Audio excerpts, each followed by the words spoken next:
and welcome to this new revision series of the AQA GCSE History Conflict and Tension in Asia of 1950 to 1975 revision series. This is episode 1 and we're looking at the causes of the Korean War.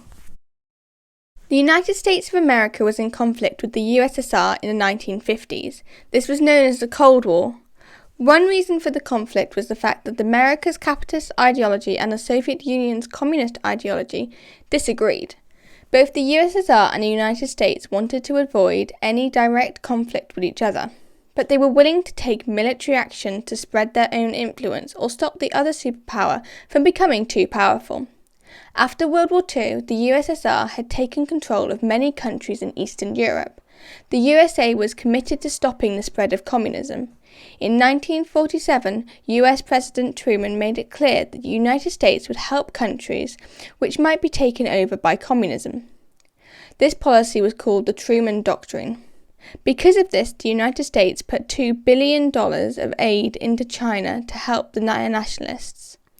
However, in 1949, China became communist. Korea had been ruled by Japan until 1945. When the war ended, the North was freed by Soviet troops. The South was freed by American troops. After the war, the North continued to be communist-led. It had a communist leader who had been trained by the USSR. The leader of the North was known as Kim Il-sung. The South was ruled by Seung Rhee.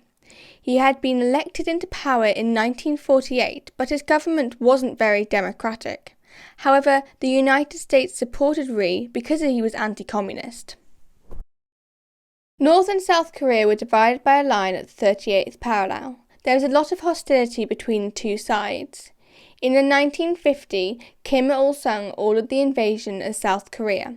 The North Korean forces were supported by equipment from the USSR. Later they were supplied by China.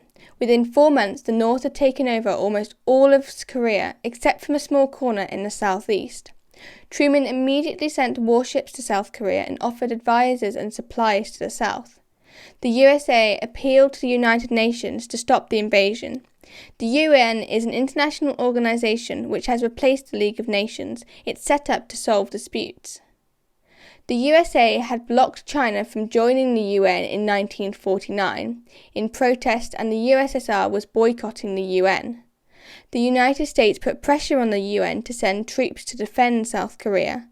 Because the USSR was not present at the meeting, it could not block this suggestion. The UN agreed to send troops to Korea.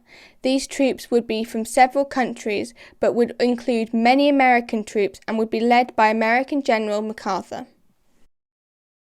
So that's the end of episode 1 of the AQA GCSE History Conflict and Tension in Asia of 1950 to 1975 revision series.